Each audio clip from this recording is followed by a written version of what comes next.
Happy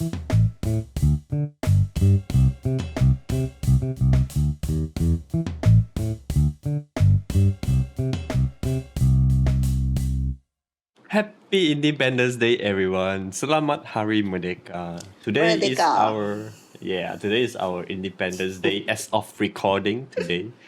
And I'm YJ, and we have our lovely.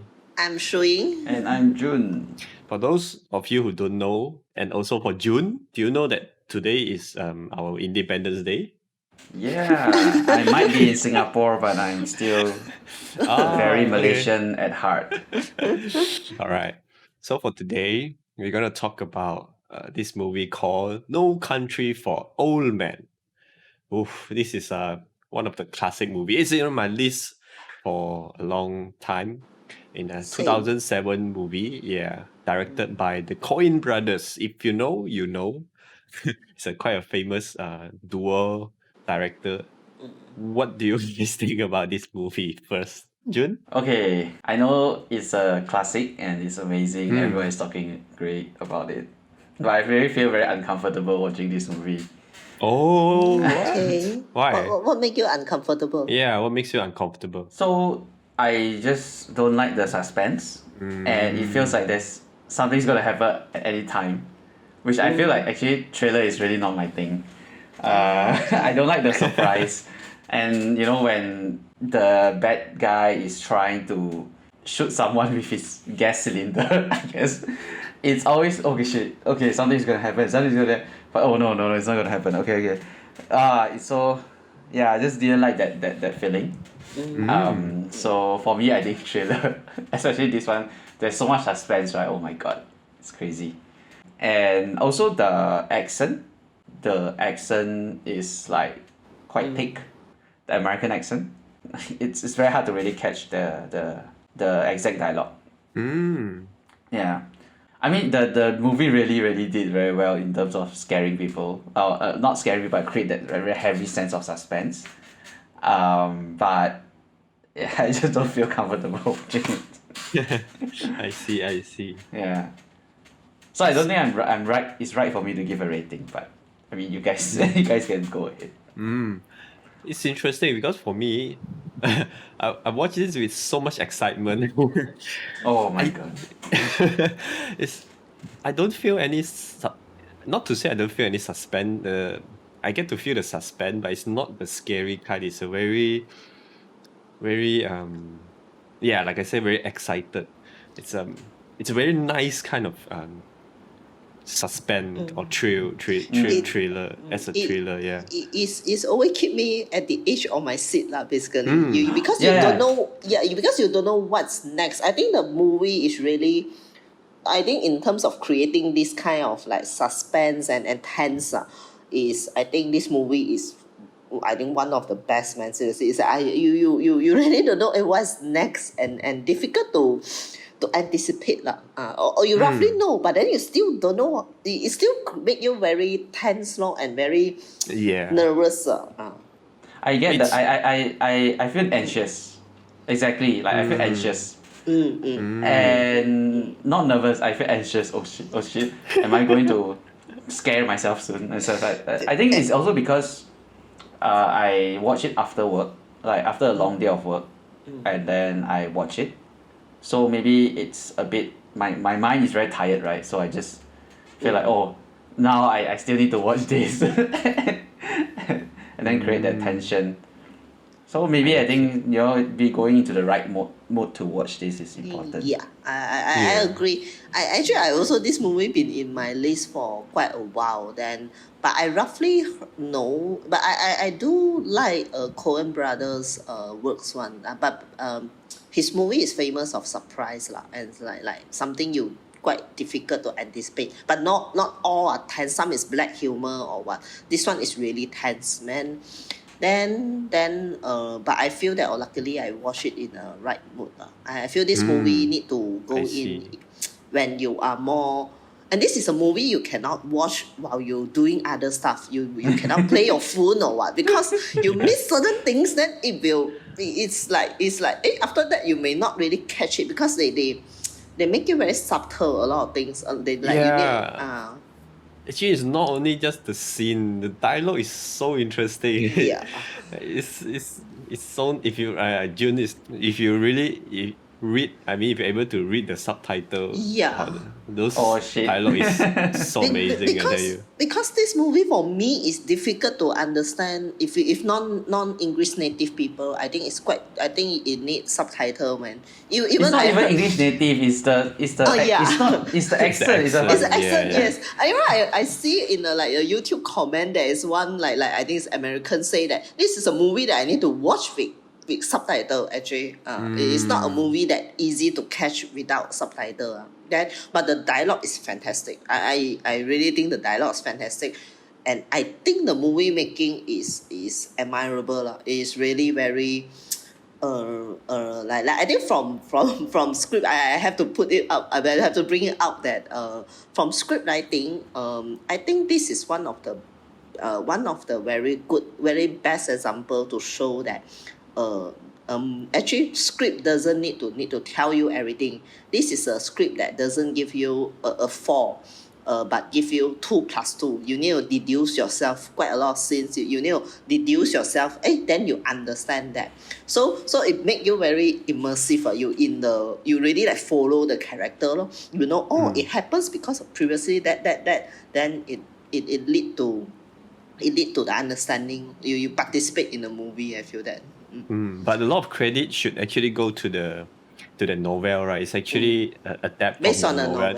think, I think most of, I mean, I'm not going to say that Coen brother didn't add his own things inside, but I think the setting from the novel itself helps a lot in terms of setting already. Or I don't know, I'm not too sure because I haven't read the novel. I also never read the novel, so Yeah. difficult to say.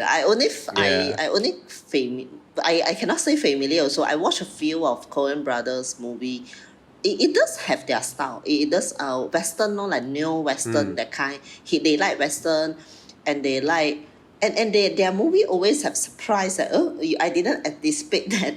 Then it will turn into different and also the like how they construct scenes. They tell story really through visual. They don't really tell you like directly through dialogue or like they don't very explicit or exposition. No?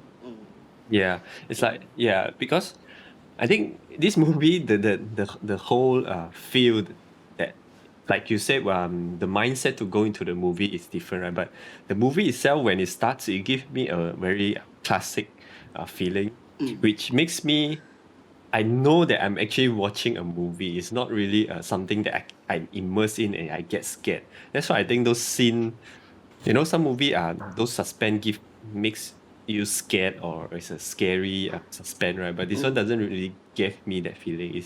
I think it's because of the style of the film for me. Yeah. The cinematographer is Roger Deakins. Yeah, one of the best in working now. Like the 1917 the one that won the awards for now. I think he quite often work with Coen brothers. And his cinematography always is very, very good. I feel that. Yeah. And also, there's some novelty in this kind of grainy films, right? And I mean, sure enough, I feel that the visual acting, there's more visual acting in this movie compared to dialogue, right? Yeah, and the tension that created by this character Anton Segor. So when Anton Segor whenever he's in the scene, wow, it's so God. amazing. Yeah. Oh my God. So like I said, I want to give prop to the film, for the Coen brothers to visualize how this character is adapted from the novel, and also the stylist. I think they mentioned the stylist that give some credit to the stylist to bring out the character. I mean, obviously, it all comes down to the actor, to pull it off right. Javier Bardem. Javier Bardem, right? It's called Javier Bardem. I see. I don't know if I see people pronounce that Javier Bardem. Else I will call it Javier Bardem as well. Which just shows the perfect pronunciation. he really deserved the supporting actor for the Yeah. 2008 years Yes, of yes. award, the Oscar. I think this is one of the people. I think always when people talk about villains, this is one of the iconic one they always mention.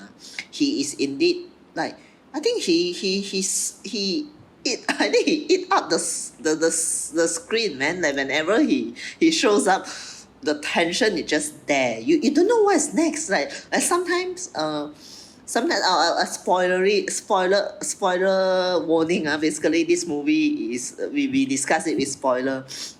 When like the first time he killed the very beginning, he killed the Sheriff. police, the sheriff. Then it was already very violent. They didn't really like directly shows the blood or violence, but it make you quite uncomfortable. The scenes like the Shoe struggle, marks. the shoes mark. Then after that he was very politely kill he used a gas thing to politely kill the guy. Oh my god. then Can then you the please step out of the car, sir? With a smile.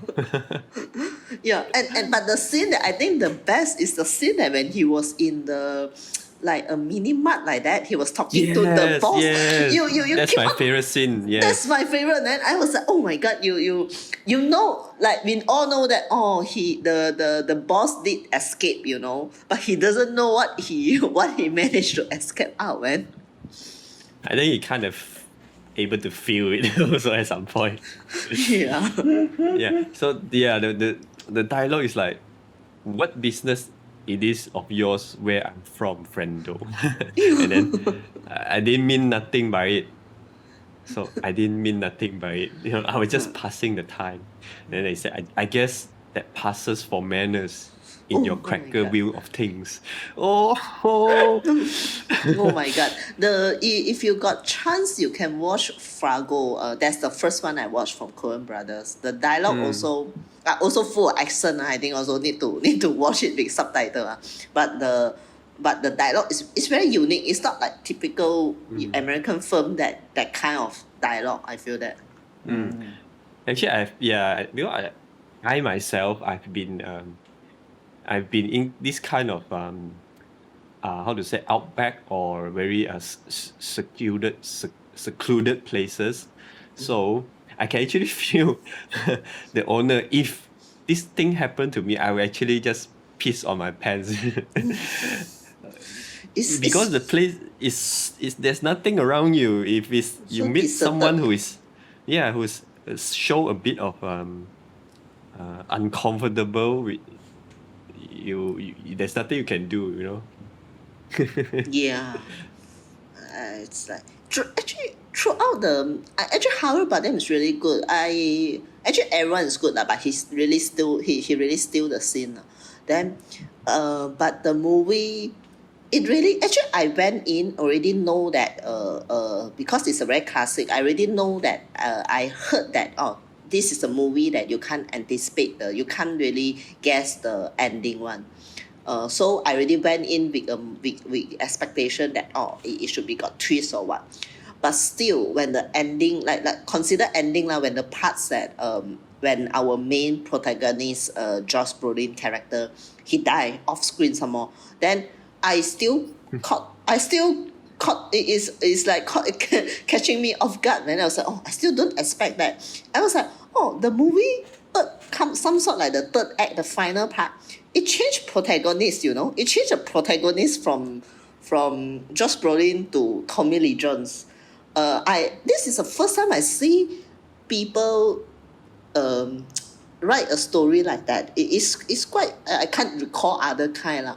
It's like we follow this hero, then suddenly this hero die in almost still quite a while, the movie still 20 more 30 minutes, then it changed another lead actually. So the story is about the lead because Tommy Lee Jones is the one that bring out the message, no country for old men lah. Then I was like, it still caught me off guard lah. I didn't expect it is turning like that actually.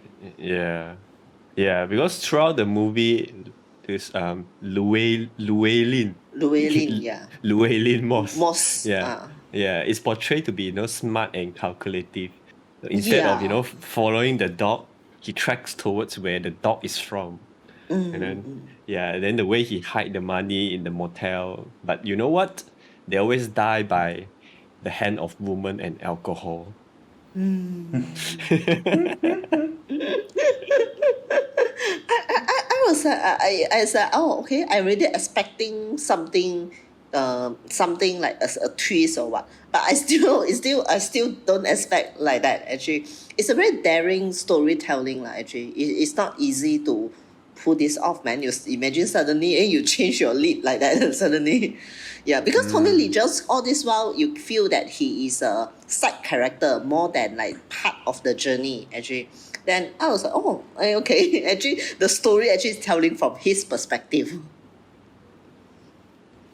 For me, I don't think it's a changing of lead or something, because for me, I don't think there's actually a lead in the story. So him dying off actually didn't surprise me at all. I just Didn't thought it's surprise you at all. No, I'm not surprised one he of the died. characters. I'm not surprised he died, but I'm surprised that it's like the I feel like it's a change of the protagonist lah, something like that. It just give me this feeling. Yeah. I mean, he died is a bit. It's a very sudden. It's just between like 1 minute at time. He just And from he the died, moment he talking and then he died. Yeah. he died off screen some more basically, and he's not dying by the main antagonist as well. He's not murdered by the antagonist as well. He's murdered by other Mexicans. I was like, oh, okay. Yeah. It's a very daring storytelling, like I have to say. Any scenes, like particular scenes, caught your interest, June? It's, those that didn't I was like, give you uncomfortable. yeah, the first time I see him killing the sheriff, I was like, ooh, how can this guy open his eyes so big? His eyes really big, man. In jail, Javier Bardem. Oh my god, that's so scary. Actually, the first scene sets a very good Yeah. precedent. Like, it's like they are in a country where they don't expect this kind of violence happen. That's why it's so relaxed. That the police like caught him, but it's just leave One him guy. there. Yeah, just one guy turned his back and then he got killed. It's like, wow. And then a lot of black humor also lah. He was like, oh, I got everything under control. The next minute is like being killed off already. And at some point, I just feel that his gun is really long with the silencer. It's It's a really shotgun silencer. Yeah, super long. Why is it so long? Yeah. I don't know. Can you really silence the gun that big? Yeah. Yeah, it's very funny. I think I watched Javier Bardem in other movies before. It's quite different. The other movie is like he acts either it's like a villain or he acts like a romance movie. Like I'm not sure if you know Vicky Cristina Barcelona. There's another movie of him with Scarlett Johansson and another girl. So it's like a love triangle. Then that one I was like, Interesting. this is so different. This guy can be so evil. My God. I know him is through this character image, and I know he's an iconic villain. Then I watched him in another movie is Mother. Him and Jennifer Lawrence one. Mother. Mother. I think it's also another not that comfortable movie for Jude. Oh, it's also like thriller. Consider so. Okay. A very symbolic thriller. Some people don't like it. Actually, the review wasn't very good, but I do find it interesting. It got very interesting concept. Quite a movie quite worth to watch also. Oh, this Vicky Cristina Barcelona looks interesting. I think I'm gonna watch it also. Yeah. The seeing the cast, when you're hearing the cast, I was like, okay, I'm interested as well. What's the other girl? I think it's Scarlett Johansson and this another. Penelope. Oh, Cruz Penelope Cruz. Oh, Okay. yeah. And Patricia Clarkson, Kevin Dunn, or this Rebecca. However, but them also as one of the villain in Pirates in Caribbean, but the more not so good Pirates movie lah. No lah, he has nothing to shine there. Actually, the character, the script, everything is quite poor. So, but I feel that oh my god, here he is really no wonder he's an iconic villain, man. there's not a lot of action sequence, but when it happens, it's very intense. Yeah. I really love the detail they put into these scenes. Like for example, there's this one scene where Llewellyn is finally confronting Anton in a shootout.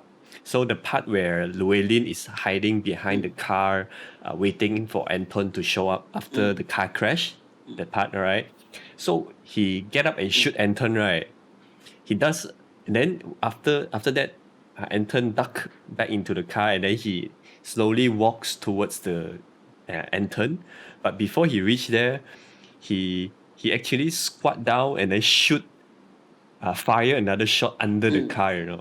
So this is something that actually blow my mind, because there's people rarely shoot people's feet through the underside of the car. It's if you are having a gunshot with someone, you just shoot them in the legs, right? Am I the only one to think that? No. That's why I feel the when the fight happen, it's not like that kind of like choreography or what, but it feel very intense and it feel very real. Actually, it's like your life really at stake like that. Then you really have to protect yourself. Then it makes sense. You will shoot like like he's behind the car. Then maybe you shoot his leg and what. He just crouch and then just shoot. He crouch one and shoot and then. But that makes sense, right? If I'm very scared of that person, I will just shoot to make sure. I don't even need to see that person. Yeah. So that's what he was trying to do, right? No? Yeah. That's why I feel the things the fight scene is very very real. Very real and the part that no, I really admire this movie script writing. Actually, it's like because like when he managed to track the money, that they didn't show it first, but you was like, okay, you figure out together with Llewellyn Moss. It's like, oh, there must be some tracker in the money, else how they track. Then when he figure out, okay, he is already here. That scene, he off the light and is like waiting there. I also like, oh, it's so tense. Like you are waiting things to come in. Then after he used a gas stick again to pop the doorknob and things like that. I was like, a lot of details is very. They don't explicitly share with you like, oh, there is a tracker in the money or what. You just figure out together with the character. I feel like a lot of these kind of things that I feel the script is very well done. But actually, the tracker is quite obvious, right? He's like he hand over him the thing in the beginning before before the people that hire him shot in, so that we know that there's a tracker in the. But the thing is, why he didn't? He doesn't know. And they didn't really explicitly tell that there's things in there and what. Like usually other movie will do so lah, but they just hand it this thing and what. And also the Mexicans. It took me a while. I only realized that because when Llewellyn Moss died, I was like, who killed him? Is and why off screen? Then after that, I figured a while. I only like, actually it's those Mexican. Those Mexican asked from the wife mother. Then they actually already kill him off screen already, and that's why he is also pissed. Who the she girl also pissed. So that's why he killed the person. He said, you hire those Mexicans. Yeah, it's like a lot of these kind of things that I say that they didn't treat the audience like someone that I need to tell you the story. You just deduce yourself. You figure out together with the character and what.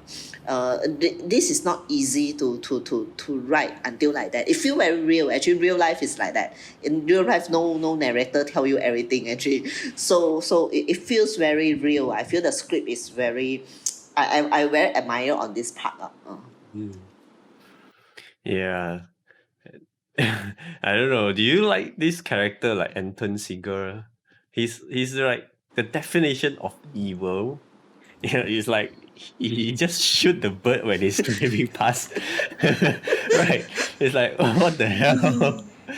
But he has his own value, he has his own reason, his own value to kill, as twisted as it is, okay? And he also kept his word. So I think he's a better villain than a lot of other movies. A lot of other movies are like yeah, there's no, like, you're right about the values, right? He does have his own value. He believes in certain things, as compared to other villains that I want world domination, for example, which is like quite lame. Yeah. Or just kill because they're evil. I don't know. Yeah, it's lovable in some way, but it's kind of twisted if you like him. I can't, it's difficult to say like But I can him lah. believe I can believe that these kind of people, right, who is so twisted with twisted values because of their upbringing or their environment. But I can't believe there would be someone who, I don't know, want to dominate the world and just Yeah. kill. Actually, that's why nowadays people say that like those that I want to dominate, conquer the world. That kind of villain actually, that kind is very paperish kind of villain. It's just like it happened in story only, you don't feel real, Yeah. I mean, I think they just don't care. They just want to make. I mean, it's a cinematic. It's how do you cartoonish also say actually that? that kind of villain. Not cartoonish. It's a movie, right? So that kind of villain, it's movie-ish. Easy to or- watch. It's actually easy to watch because you can identify straight away who is the bad guy, and then you don't have to think so much, Yeah. and it gives you a very easy target to hate. Like okay lah, this is definitely a bad guy. But then like sometimes, like for example, Javier's Bardem character, sometimes you feel, oh, wow, he's quite cool. You cannot hate him completely. Which part of it makes you think that The it's cool? part where he actually blasts off the car I thought it's quite ingenious. The one he dipped the I get it.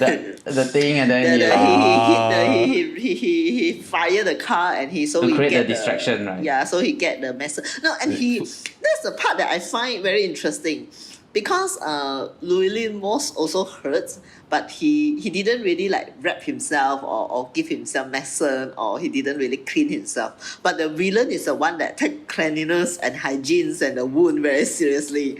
He really like wrap himself, or he knew to clean himself. That's why after that you notice the part that he actually quite clean. He doesn't like the blood stain his boot.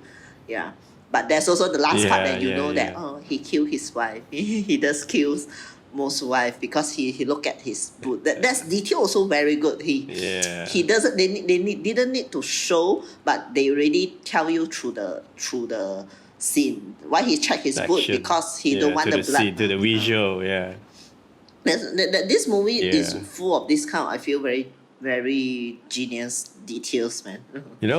Throughout this movie, I never really thought about the movie title Until the last part, until the ending. Same. That's why I say until the last part, I only know that actually this is a story from Tommy Lee Jones. This character, No Country for Old Men, is he bring out the title actually. That actually I also feel that he bring out this title also quite suit Shigeru, this character. Maybe he also a killer. He's that kind of like pay killer that is living in the past. Like he holds certain twisted value and principle and things like that. So the last part, the scene where, I mean, the dialogue is when Tommy Lee Jones, he said that, and when he rode past, I seen he was carrying fire in the horn, the way people used to do, and I could see the horn from the light inside it, and the color of the moon. And in the dream, I knew that he was going on ahead, and he was fixing to make a fire somewhere out there, in all the dark and all the cold. And I knew that whenever I got there, he would be there, up ahead. So this last paragraph gives me the feel of quite positive in the end also, because it's like being old may seem like a weakness at the present time, but their deeds and their sacrifice, lay a path for the young generation to walk on. This is what I felt from the whole ending scene. So I want to see what you guys think, or what you guys like interpret from the last scene, the Tommy Lee Jones. Actually, interesting. I also feel the last part. I think this is one of the very unique example that it ends in anticlimactic actually, but it's not in a bad way. For me, it's in a interesting, good way. It's like he literally just described his dream. Then the message that I take actually is that I also a bit similar to yours one is like as in it's old but then it still pass on and then still life still goes on and but being old is also one of the I think because being old he also experienced. That's why Tommy Lee Jones he make it out here. He didn't because he didn't continue. That's why he make it out. He didn't really sacrifice in when he continue if he continue to pursue Seagull, then he still has a life. That's I feel that so being old is not necessarily a bad thing. That's a message that I take lah. As in like you may he cannot catch up. He cannot catch up.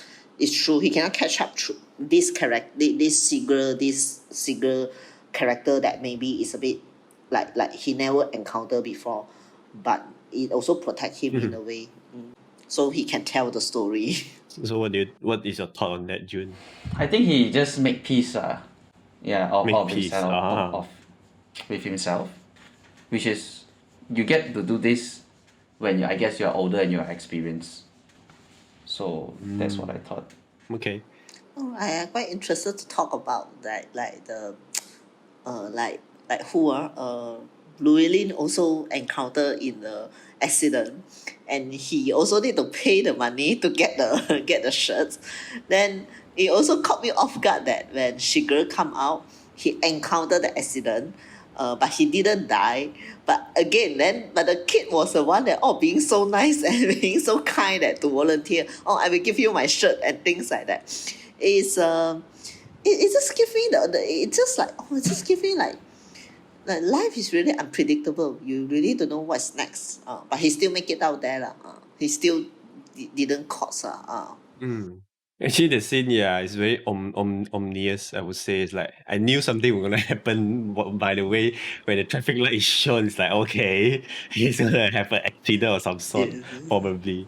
And then sure enough, at the junction. But I was like, if he just died in the accident, you will say like, karma and things like that. But he still didn't die. I was like, it's a lot of twists that you don't expect. What is that? Yeah, but I think my message is like, it's because he didn't die. Then I think that only Anton can actually kill Anton. Only he Why can this kill is himself. good? It's like even an accident that like just broken arm. It's like some sort of I would say some sort of karma towards the whole thing. It's his whole doing. So he had a broken arm in the end. He still doesn't die. I was like, if more traditional kind of movie, like he may just die in an accident and karma, then I feel the movie would maybe a bit cliche already. Then no, he didn't. He still didn't die. He still walk off. All right. I think that's all from us for this movie. Yeah, it's a bit. I mean, there's a lot of details that we might miss or a lot of things that we can talk about, but we are not really that kind of in detail kind of podcast. So yeah, and for our next episode, we're gonna do this movie, do something more light.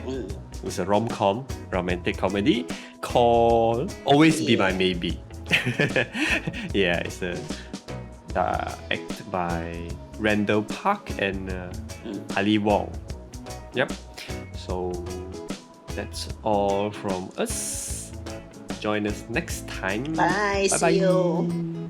Hey, why? You didn't say bye. You just wait.